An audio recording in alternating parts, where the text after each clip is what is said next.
Hello बच्चों, तो चलिए इस प्रश्न को पढ़ते हैं।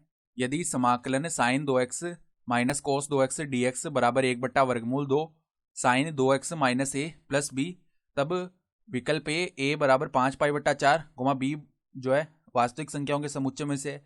विकल्प बी ए बराबर -5π/4 गुमा बी वास्तविक संख्याओं के समुच्चय में से। विकल्प सी ए बराबर π/4 और बी वास्तविक संख्याओं के समुच्चय में से। और विकल्प डी इनमें से कोई नहीं।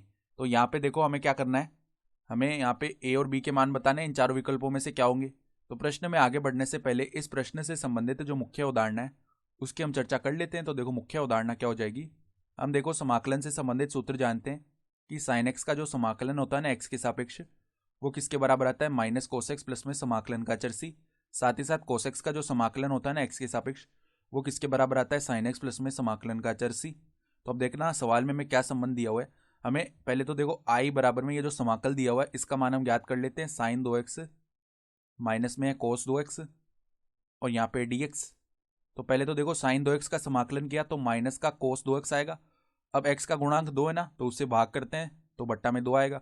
माइनस में कोस 2x का समाकलन साइन 2x आएगा और x का गुणांक यहाँ भी 2 है तो बट्टा में 2 आ जाएगा। प्लस में समाकलन का चर सी आ गया। ठीक है, तो अब क्या करते हैं हम देखो, -1/2 को हमने बाहर निकाल लिया। ठीक है, और अंदर हमारे पास में देखो क्या है, अंदर कोस 2x प्लस में साइन 2x ये पद चल रहा है।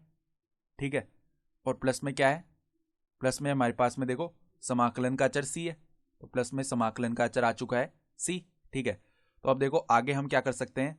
आगे अगर हम देखें तो अगर हम यहाँ पे देखो 1/वर्गमूल 2 से यहाँ पे गुणा कर दें, यहाँ पे भी 1/वर्गमूल 2 से गुणा कर दें, तो हमें क्या करना पड़ेगा, यहाँ बाहर वर्गमूल 2 से गुणा करना पड़ेगा ना। ठीक है, तो ये कर लिया हमने।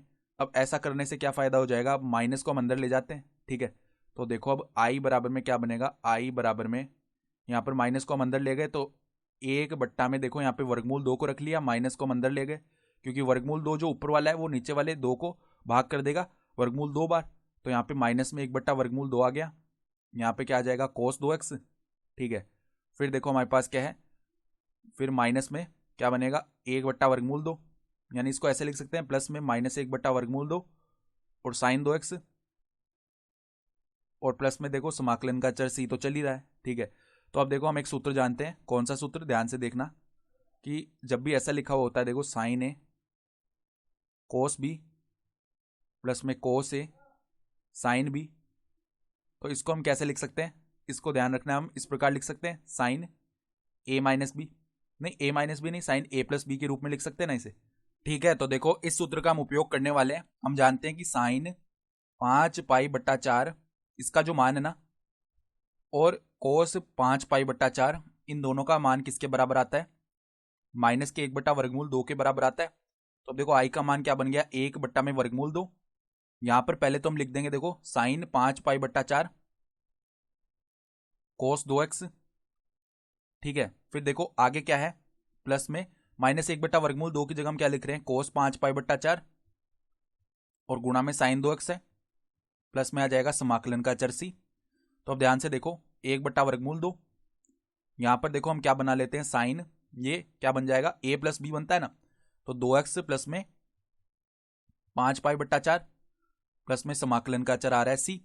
तो अब ध्यान से देखो यहां पर हम सवाल के हिसाब से तुलना करें तो a का मान क्या आ जाएगा, माइनस का 5π/4 और b का मान क्या आ जाएगा, कोई भी अचर पद, यानी b हम वास्तविक संख्याओं के समुच्चय में से ले सकते हैं। ठीक है, यानी कि विकल्प बी जो है वो हमारा सही विकल्प आ रहा है। ठीक है, तो आशा करता हूं कि आपको ये प्रश्न समझ में आया होगा। धन्यवाद।